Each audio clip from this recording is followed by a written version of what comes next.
Good morning students. एक बार फिर से आप सभी का स्वागत है इस म्यूज़िक क्लास में। मैं आकाश शर्मा आप सभी के बीच में आरपीएस हांसा का रेवाड़ी से। तो आज हम जो बात करेंगे रागों के परिचय की। जैसा कि पहले हमने तालों के परिचय की बात की थी, एक क्वेश्चन पूरा कंप्लीट हो गया था, 4 ताल थी। तो आज हम बात करेंगे रागों के परिचय की। हमारे सिलेबस में 4 राग हैं जिनका परिचय हमें देना है। तो क्वेश्चन हमारे यही बनता है कि निम्नलिखित रागों का परिचय दें। तो राग भोपाली, राग वृंदावन सारंग, राग खमाज और राग देश। तो आज हम राग भोपाली पर चर्चा करेंगे और बताएंगे रागों के बारे में। और भोपाली राग की चर्चा करते हुए मैं अब आपको बता देता हूँ कि इसका परिचय हमें किस प्रकार से लिखना है। तो सबसे पहले हम ऊपर हेडिंग डाल लेंगे राग भोपाली या राग भोपाली का परिचय। आरोह अवरोह पकड़, ये क्या है? आरोह का मतलब असेंडिंग ऑर्डर। जब हम स्वरों को नीचे से ऊपर की ओर गाते हैं तो आरोह, जब हम स्वरों को ऊपर से नीचे की ओर गाते हैं तो अवरोह, मतलब असेंडिंग एंड डिसेंडिंग ऑर्डर। तो इसका आरोह क्या है? सा रे गा पा धा सा। अवरोह है सा धा पा गा रे सा।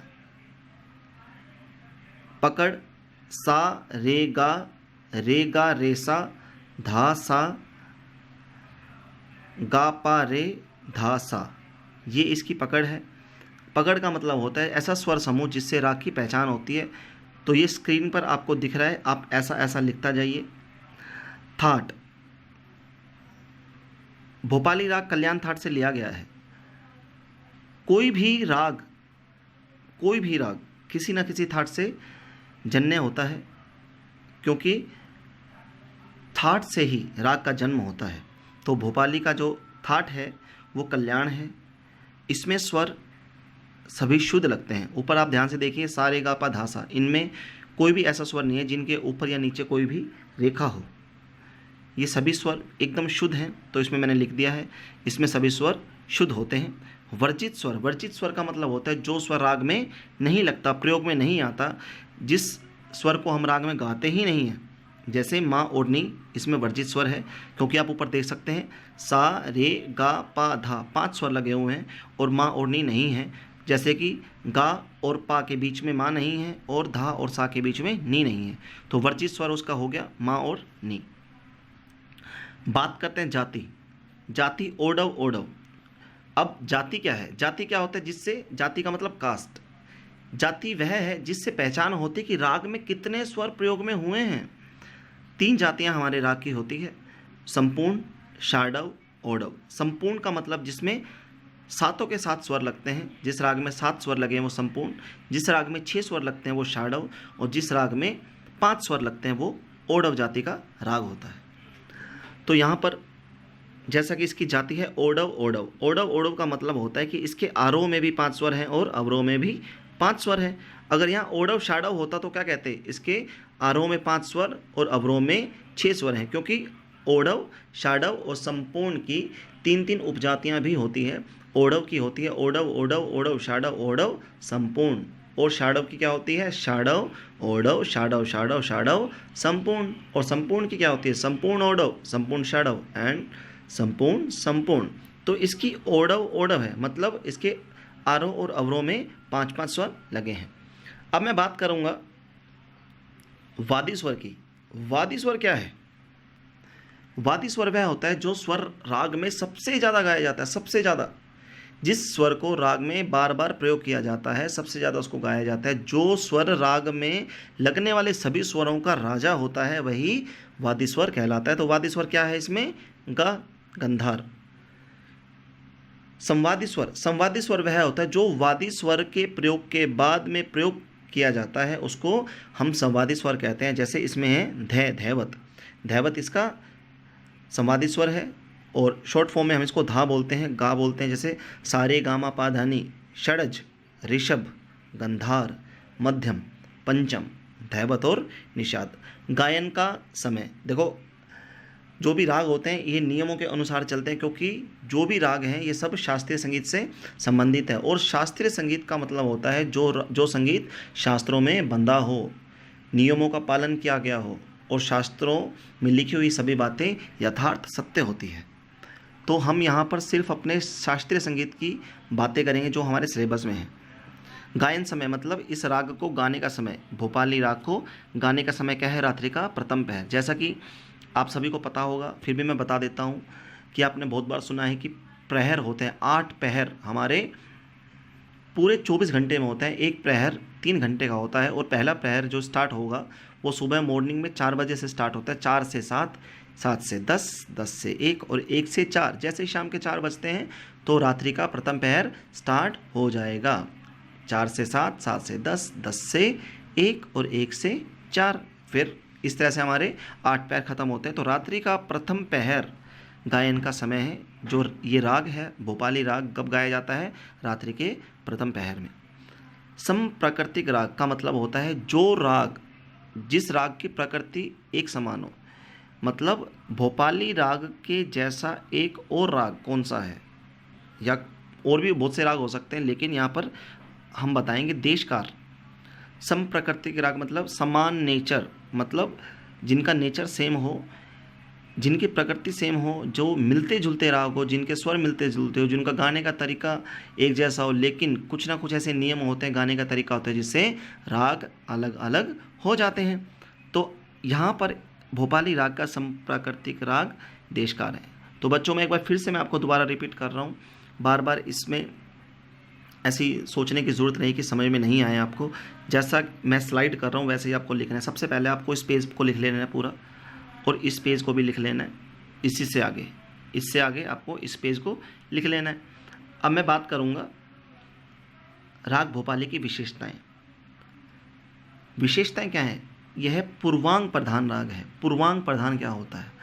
देखो, सबसे पहले हमको ये देखना है कि हमारा जो राग हम कर रहे हैं उस राग का वादी स्वर कौन से अंग में है। मतलब 2 अंग होते हैं, पूर्वांग और उत्तरांग, पूर्व साइड और उत्तर की तरफ।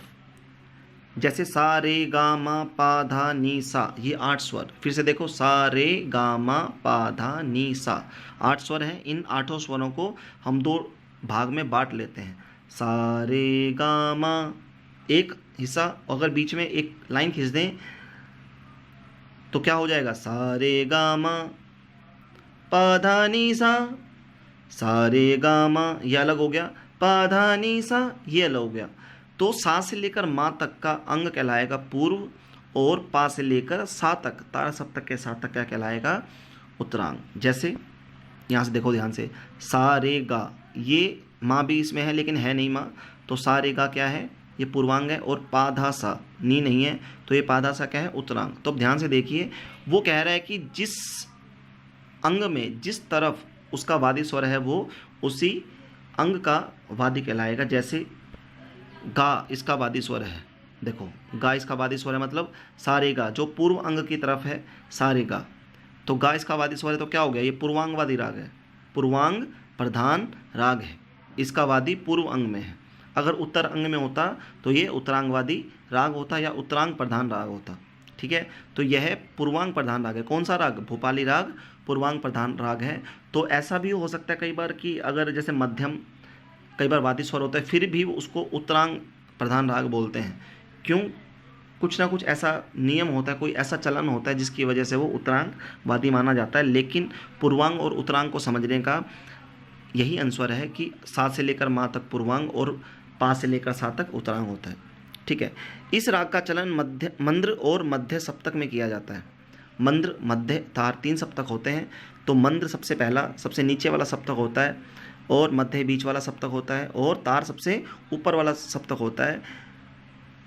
जब स्वरों को सबसे नीची आवाज़ में गाया जाता है तो मंद्र सप्तक, जब उसको ना तो नीची आवाज़ में गाया जाए स्वरों को, ना ही ऊंची आवाज़ में गाया जाए तो मध्य सप्तक, और जिन स्वरों को ऊंची आवाज़ में गाया जाता है वो क्या है? तार सप्तक। तो मंद्र, मध्य, तार 3 सप्तक होते हैं, लेकिन ये पूर्वांग प्रधान होने के कारण मंद्र और मध्य में ही गाया जाता है।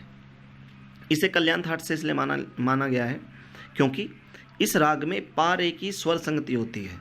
जैसे सा रे गा पा, गा रे गा पा, पा रे सा धा सा रे गा। पा रे की स्वर संगति के कारण ये कल्याण थाट से माना जाता है। कल्याण थाट में तीव्र माँ लगता है, फिर भी इस भोपाली राग को कल्याण थाट से ही लिया गया है, क्योंकि इसमें इसका कारण यह है कि पारे की संगति लगती है इसमें, और कल्याण थाट में ही पारे की संगति लगती है। ठीक है, आइए अब हम फोर्थ नंबर देखते हैं। थर्ड नंबर हमने देख लिया, तो फोर्थ नंबर में क्या है, इस राग में ठुमरी गायन नहीं किया जाता। गायन बेटा हमारे संगीत में जो गायन है, गायन शैलियाँ हैं बहुत हैं, ध्रुपद, धमार, टप्पा, ठुमरी, इस तरह की ख्याल, इस तरह के तराना, ये सब क्या हैं, ये हमारे गायन शैली हैं। इनमें से ये बता रहे हैं कि इस राग में ठुमरी गायन नहीं होता। ठुमरी जो है वो इस राग में नहीं गाई जाती, लेकिन जो ख्याल है, बड़ा ख्याल और छोटा ख्याल और तराना इसमें गाए बजाए जाते हैं। हिंदुस्तानी संगीत में इसे भोपाली, हमारे देखो दो प्रकार के संगीत होते हैं वैसे तो, अगर हम कहें तो तीन प्रकार के संगीत हैं। एक तो है इंडियन क्लासिकल म्यूज़िक, एक है कर्नाटक क्लासिकल म्यूज़िक, एक है रविंद्रनाथ संगीत। तो हम यहाँ बात करेंगे उत्तरी भारतीय संगीत की, ठीक है, और एक दक्षिण भारतीय संगीत की। दक्षिण भारतीय संगीत जो नीचे की साइड जो हम देखते हैं, तमिलनाडु कर्नाटक की साइड चलते हैं, तो इन दोनों में नियमों में बहुत फ़र्क है, गाने बजाने में बड़ा फ़र्क है। लेकिन जो भोपाली राग जो है, हिंदुस्तानी संगीत में भोपाली कहा जाता है, और कर्नाटक संगीत में इसी राग को, इन्हीं स्वरों को, इसी गाने बजाने के तरीक़ों को, इसी राग को हम मोहनम राग से जानते हैं। ठीक है बेटा, तो आपको ये चीज़ें ध्यान रखनी है। सबसे पहले तो आपको ये क्वेश्चन देखना है कि 4 राग बताए गए हैं, इनमें से हमने राग भोपाली का परिचय इसमें दिया है। उसके बाद राग भोपाली का आरोह अवरोह पकड़ लिखेंगे, फिर थाट लिखेंगे, स्वर लिखेंगे, वर्जित स्वर लिखेंगे, फिर जाति, वादी स्वर, संवादी स्वर, गायन समय, संप्रकृतिक राग, राग भोपाली की विशेषताएं लिखेंगे। मैंने यहाँ पर 5 विशेषताएं लिखी हैं, तो आपको लिख लेना है, फिर नोटबुक में लिख लेना है बेटा। और मैं पूरी आशा करता हूँ और पूरा आपको आशीर्वाद देता हूँ कि आप सभी घर पर रहें और अपने